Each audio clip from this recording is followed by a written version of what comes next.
much time before there's regular travel back and forth to Mars? Roughly. Like a real civilization on Mars. Well, I think it's going to take a while to build a real civilization. The threshold that really matters is, for getting past the great filter, is do we have enough resources on Mars such that if the spaceships from Earth stop coming, you can survive? Yeah. So, like, you'd only be just missing one little thing. It'd be like you're on a long sea voyage, and the only thing you're missing is vitamin C. Still not good. It's only a matter of time, you know? Yeah. And then it's going to be curtains. So you got to have all the things necessary to sustain civilization on Mars. And the reason that the ships from Earth stopped coming could be World War III, or it could be due to a slow decline of civilization. So civilization here on Earth could end with a bang or a whimper. Or natural disasters. Yeah. Asteroid impact, yeah, super volcano. Up in the bang category. Yeah. But it also could be like a whole series of things. Like, so like what killed the dinosaurs? Well, right. It wasn't just one thing, you know. Right. It was like a whole bunch of things happened in a row, and you know, well, they could have taken any one of those things. They had like 3 things happen, and no dinosaurs. Which is kind of amazing that crocodiles are still here. Yeah. Those fuckers. Well, they're resilient. Crocodiles, they'll live on decayed meat. They love rotten meat, and so in any kind of disastrous situation, there's a lot of dead creatures, and the crocodiles love it. So that's why they're around. Crocodiles and bugs and mushrooms, and shrews. Shrews, yeah. Which is why we're here.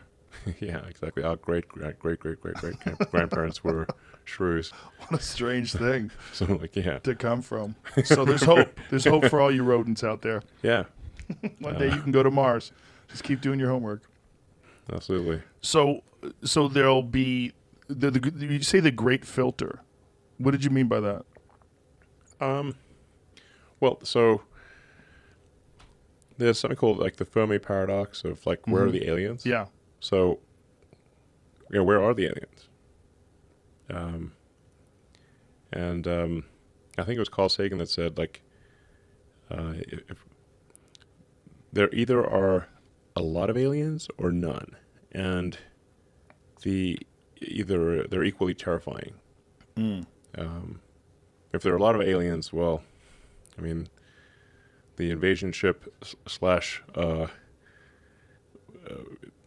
you know, bug infestation, just, you know, like the Starship Trooper style. Well, yeah, I mean, it's like an alien civilization might just view us as like a bug infestation. Right. You know, it's like, hey, we left that planet, it was fine. Now it's got a bunch of bugs. Just go fumigate it. You know, like we'd fumigate a house. That's certainly possible. And then, but if there are no aliens, well, could it be that all civilizations are just destroyed before they become interstellar? You know, so. And I want to be clear, like, to the best of my knowledge, there is no evidence for alien life on Earth. There's no direct evidence for alien life. No, you know, and if somebody says, oh, what about this alien sighting or whatever, I'm like, listen, it's got to be at least as good as a 7-Eleven or ATM cam, okay? It's like, if somebody's got to have at least like an iPhone 1 level camera, like something, you know? The problem with that is it's just too easy to fake things today, too. Yeah, sure. They should at least try hard in faking. Are you familiar with Commander David Fravor's account of the Tic Tac UFO that he encountered off of the coast of San Diego?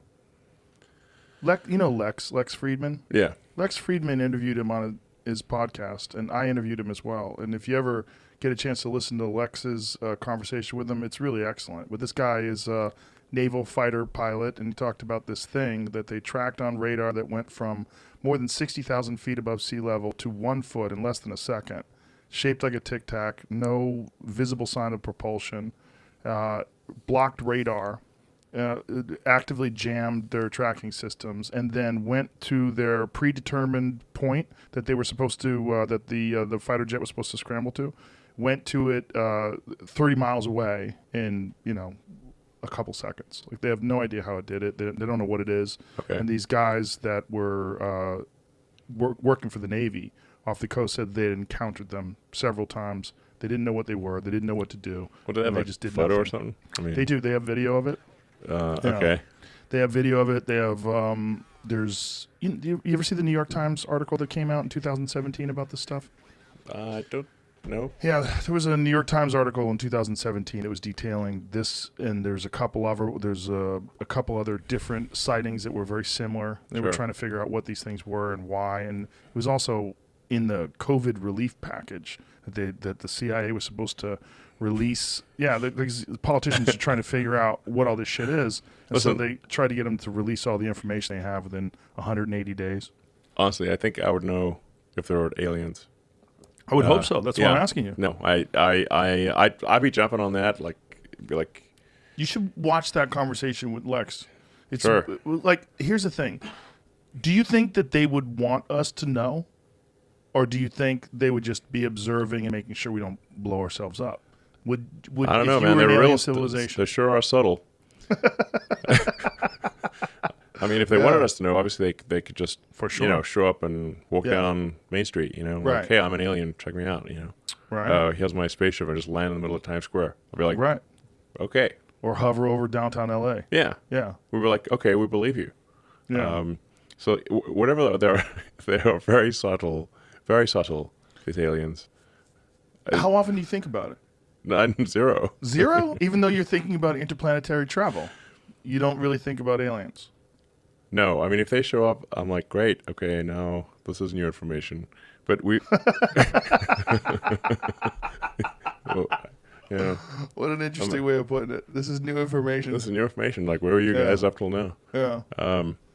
So, anyway, listen, if I see some evidence for aliens, I'll be the first to be like, aliens, Right. Then you'll investigate. But until then, you think it's kind of a waste of time? Yeah.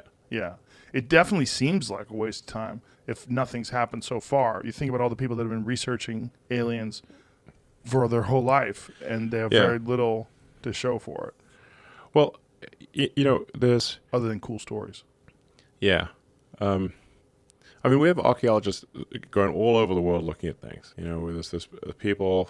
Like, if we were to find something like, let's say, like a cube of titanium, just like a 1-inch cube of titanium, let's say in the middle of the pyramid, I'd be like, aliens for sure. There's no way they could have made titanium back then. There's no way. That's hard. That's all. One little, didn't even need a computer. Like, a computer would be like, hey, wow, computers, they didn't have computers back then, so it must be aliens. But even just like some advanced metallurgy, anything. We can say anything like that. Right. Nothing like that that we could point to that we can't do. Everything that we found archaeologically is consistent with the time, the technology they had at that time. Archaeologically. Yes. Yeah. So you're just talking about old stuff. Yeah. Yeah, just throughout history. It's not like... Yeah. Like if aliens visited, there'd be something buried somewhere, you'd think. We haven't seen anything. So, anyway... I mean, maybe they were aliens, but they're very subtle. If they are, they're just very, they're being pretty shy.